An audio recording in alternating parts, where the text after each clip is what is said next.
Hello, I'm Evelina Kirika and I welcome you to The Social Post, a podcast that addresses social issues, bringing forth conversations much needed in a turbulent world.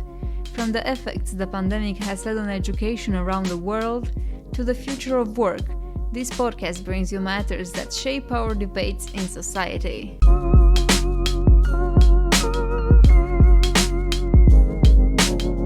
Automation, demographic shifts, remote work, and the impact of COVID-19 on the labor market have been transforming the way organizations conduct business and the skills employers need to have in order to thrive in the new normal.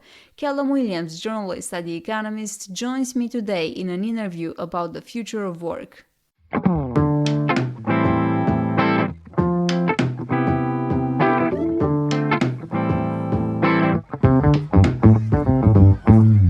Hi Callum, thanks for joining me today. The pandemic has changed a lot the way we work and we will probably never go back to the old ways. Some companies have already announced that they've sold their offices and that they're looking to introduce remote working for the next couple of years at least. What does this mean for the future? Is it a disadvantage or an advantage? Well, I think, it sort of depends on the company that you're looking at. I think as you say, some companies have decided that they're not going to go back to the office at all, and they're selling their offices or they're downsizing. I think it's true, though, that the majority of companies are not in that position, and what we're moving towards is, what a lot of people are calling a hybrid world of work. So there's been some good surveys that have been done in particular by people at Stanford University, which have asked both employers and employees what their plans are when things return to normal, and in particular how many days would you like to be working in the office. And you have this interesting result where employees, so the workers themselves, would like to be at home about sort of 3 to 4 days in a week, whereas for the employers it's 2 to 3 days a week they'd be happy for people to be at home. So there's this kind of slight disconnect between what employers want and what employees want. So I think what we're going to see eventually is a sort of bargain between those two sides, and we're probably going to end up, a lot of office-based companies will be working in the office roughly half the time, maybe slightly more. And I think basically this is a good thing overall. We can talk about exactly why it's a good thing, but I think environmentally it's quite a good thing. I think it's a good thing for work-life balance, and I think actually it's also probably quite a good thing for productivity. So I think this is certainly a positive trend. Are the new changes anchored in the realities of wage and income inequalities? As there is a growing fear that inequality will continue to worsen as lower-income households may end up finding it most difficult to adjust to the new world of work. Yes, I mean you're absolutely right. This is something. This is a conversation that's happening really among a small subset of the workforce. Even in the most technologically advanced country in the world, or countries in the world, a majority of people do not have jobs that can be done at all, really, from home. So this is a conversation that's taking place among people who are in very particular, usually service sector jobs. One of the reasons it gets talked about so much is that journalists fall into this category, and journalists find it very exciting and interesting to talk about what journalists are up to. So you're absolutely right. This is not something that is going to affect most people, and this has a clear income gradient. It is also the case that the richer you are, the likelier it is that you will be able to do a job from home, and conversely, the poorer you are, the less likely it is that you will be able to do your job from home. And I think you can think about inequality here in a few ways. One is, the typical way of looking at it is to do with wages, how much you're paid. I don't think that the shift to remote work will have that much on gradients of wage income inequality, although it will be interesting to see exactly how it pans out.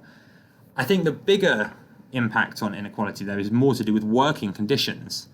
So, in the past, we had a situation where 5 days a week, basically everybody would get up and go into an office together. They'd do a long commute, and doing a commute wasn't fun, but everybody did it. Whereas now you're in a situation where for a certain group of people, they're able actually to be at home for 2 or maybe 3 or maybe 4 days a week. Now, that's actually, in the majority of cases, that's a huge improvement in their working conditions and in their working lives. But that's not an option that's open to most people. So I think inequality of working conditions will almost certainly increase as a result of this shift towards a world of hybrid work. It's one of the first questions that every kid gets asked. What do you want to be when you grow up? Can kids be certain that their dreams, that the dream of being a brain surgeon, a translator, or even a trucker will still be happening? Yeah, I mean, this is a perennial question in labor economics and economics more broadly. Will the inexorable march of technology rob me of the job that I've always wanted to do? I'm personally quite optimistic on this, kind of for 2 reasons. One is that there is a very, very long history going back literally hundreds of years of people saying that machines are going to take over the labor market. And the reality is that that has not happened. Before the pandemic, we had across the rich world, across the US, the UK, Japan, and so on, incredibly low unemployment and incredibly high employment. It's quite hard to square that with the idea that robots are taking everyone's jobs away. And I think the second reason for that, my optimism is really, if you look at what's happening to labour markets at the moment, there really is absolutely zero evidence that robots are taking people's jobs, despite what you read in the media. The problem that's facing the US economy and the UK economy right now is worker shortages. Companies are complaining that it's too difficult to hire workers. That's very hard to square with the idea that robots are taking everyone's jobs away. So I think, to answer your question, brain surgeons and even truckers, I suspect those jobs are going to be around for much longer than you might think. How does it revolutionize our relationship with work? I think it depends on the industry you're working in. I mean, certainly for me as a journalist, I don't really encounter artificial intelligence all that much myself, but there certainly are journalists who do.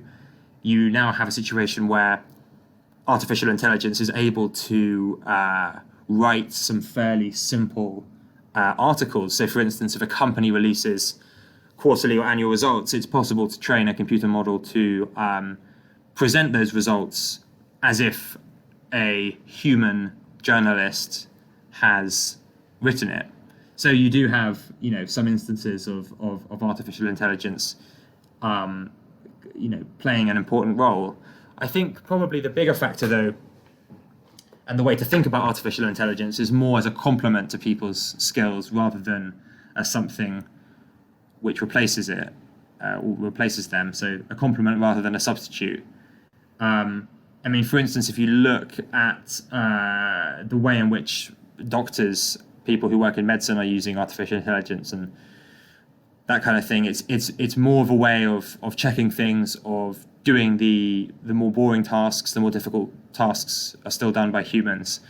So it's a way really of making work better and more productive. I think it's interesting if you consider a country like Singapore or a country like South Korea or Japan. In those countries, all 3 countries are in many ways, very technologically sophisticated. There's very high use of robots and automation in those labor markets. But those 3 countries also have extremely low rates of unemployment. So I think the lesson from those countries is really that we have less to fear from robots and from AI and from automation than you might think. What are the ethical concerns when it comes to artificial intelligence? I think there were lots of ethical implications. I mean, in particular, just to take a random example, really, if you think about artificial intelligence tools that are used in recruitment, in hiring, I mean, it's quite possible that those tools will display certain biases towards certain types of people, and that's something that we need to be aware of. I think this is true of any technology that you that you bring into society has lots of ethical implications. I mean, there's huge ethical implications of smartphones because it means that people can be connected constantly, and that is in some ways a good thing and is in some ways a bad thing. I don't think the ethical implications of AI are so bad and negative that we need to think about stopping using it or anything, but I think it's probably just important to start having these conversations as you're doing now. Universal basic income, good or bad? Sure, so universal basic income. I think this is one of these topics which people are instinctively quite supportive of without really having thought about what it actually is. I mean, I think the Economist, where I work, I think is certainly in favour of the idea of everybody in society having a certain minimum level of income. There should be a welfare state, obviously. The evidence that a welfare state should be quite generous, I think, is quite strong for all sorts of reasons. So you could call that a universal basic income if you wanted, but that's a bit different, actually, than what a true universal basic income is, which involves paying everybody, no matter how rich they are, some sort of annual or monthly or weekly stipend. Now, I think there are very interesting and actually quite convincing ethical and philosophical arguments in favor of a universal basic income.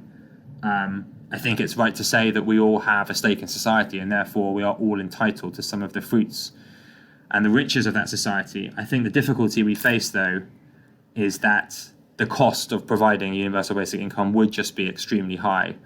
Now, that's considered a quite boring and almost banal objection to a basic income, but some pretty back-of-the-envelope calculations would show that a basic income that comes anywhere close to providing a reasonable standard of living for everybody would be unbelievably expensive, so expensive that you would surely have no other option but to dismantle other parts of the welfare state in order to pay it.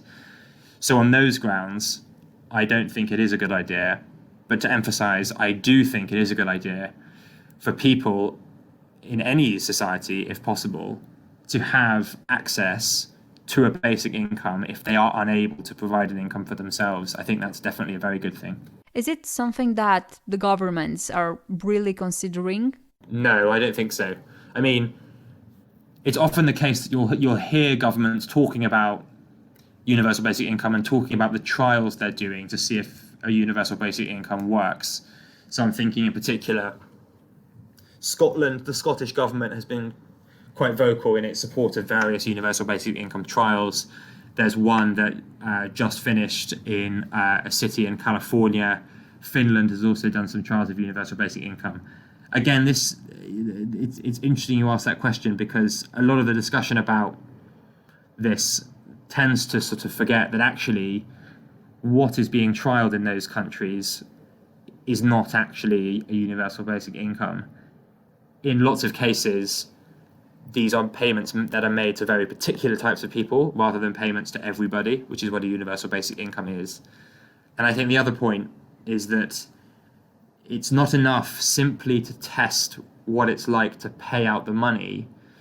You also have to test what it's like to have a taxation system that is aggressive enough to raise enough money to pay for that payment that goes to everybody. And these trials don't do that. So I don't think that the conversation in any country in the world has seriously moved in the direction of implementing a universal basic income. We are trained to think that we have no value unless the market says that there is a need for what we do. And lately there's been a conversation around reskilling people. Do people want to be reskilled? Yes, I think they do on the whole. I think it depends on the kind of person you're talking about. I think people do get reskilled.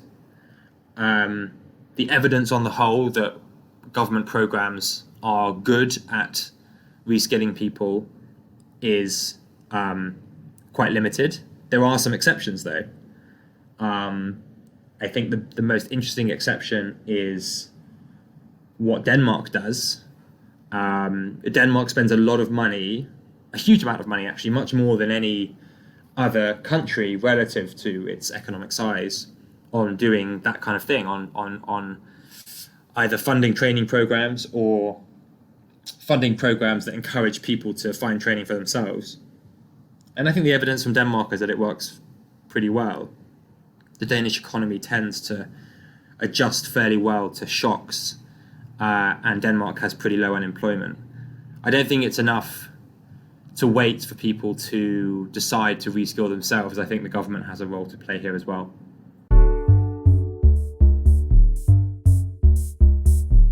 We live in a world where people are starting to change their jobs more often. How does this fight the psychological feeling, the psychological need of security? Well, it's interesting you raise that, because actually the strange thing is it's actually a myth that people are changing jobs more often than they were. It's just not true. In America, for instance, people are much less likely to change their jobs than they were 20 years ago. And this is also true of the UK. I think people actually, but I think it gets to a point about psychological security. I think people actually value the security of jobs. And when they find a job, they tend to stick with it. Now, I don't know what that says about our society. Perhaps we've become less entrepreneurial. Perhaps we've become less risk-taking. And that's not necessarily a bad thing. But I think what you're seeing in lots of labour markets at the moment is that people are finding jobs and they're sticking with them longer. And that's true also, by the way, of houses. People used to move from one house to another much more frequently than they do today. When people have found a house, they tend to stay there for longer. Not everybody, but on average they do. And that's got all sorts of reasons. Perhaps it is to do with less risk-taking. Perhaps it's to do with an aging population.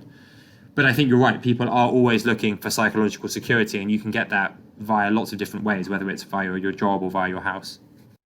I really liked the analogy you once made about a coffee machine who made a really good coffee, but when the customer found out it wasn't made by a human, it felt strange. And you said that people enjoy the experience of having other people around them when buying or selling.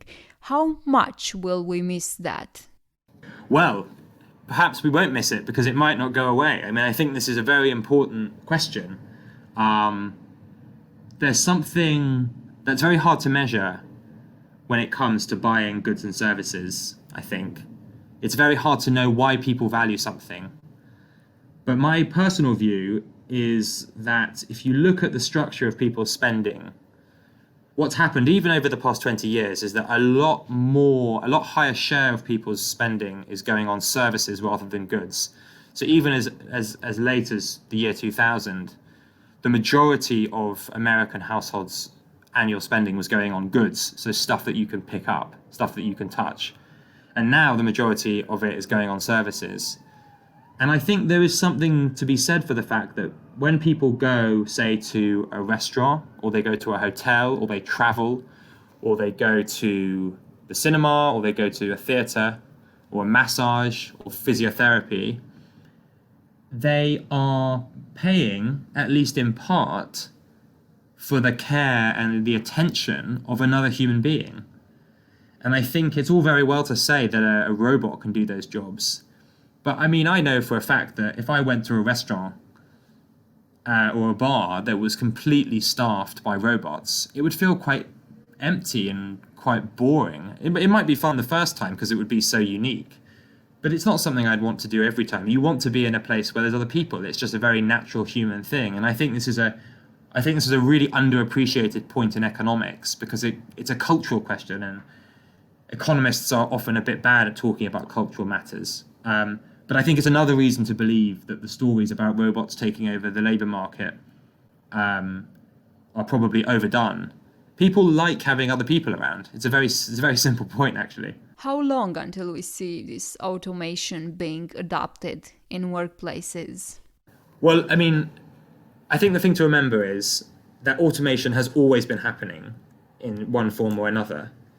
So if you think, for instance, about when you go into a supermarket in the UK, only about 15 years ago, when you bought something at a supermarket, you had to go to the cashier, the till, and there was somebody there, a human there, and they would help you to buy that thing, and then you would leave.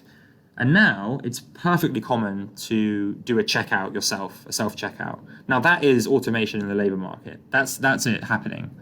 So it's always happened. It's happened, ever since the 1760s, when the first mechanized spinning machines were created, which meant that it was possible to create more clothes using a robot. It's exactly the same thing.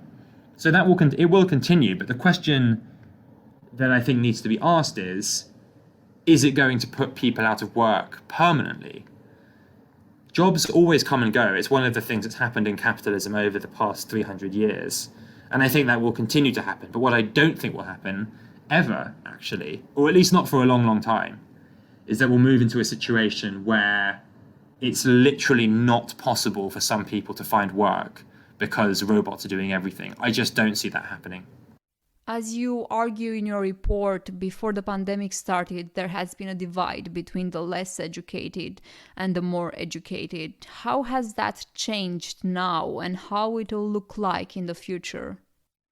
So we've already talked about the working from home point, which I think favours the educated quite strongly. I think there is, however, a bit more of a positive story for people who are less advantaged or disadvantaged in the labour market.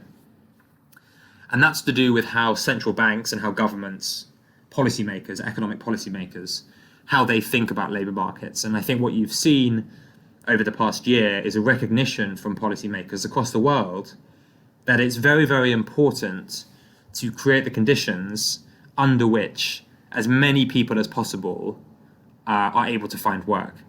And that change in direction has a few kind of components.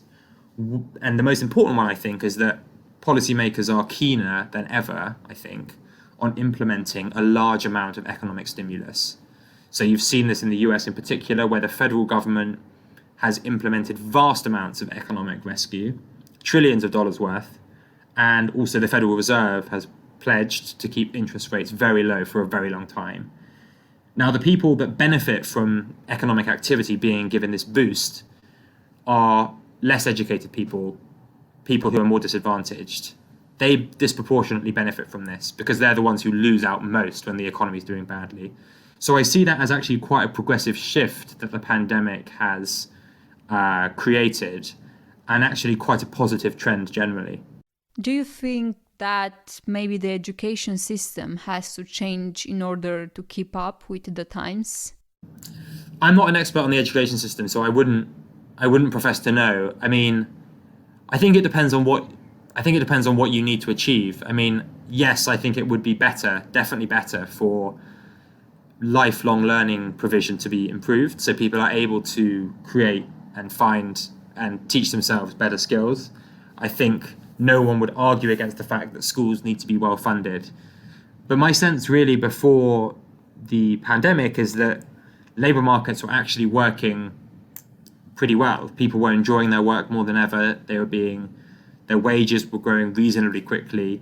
People were able to find work fairly easily. So in that sense, there might not be that much that needs to be reformed.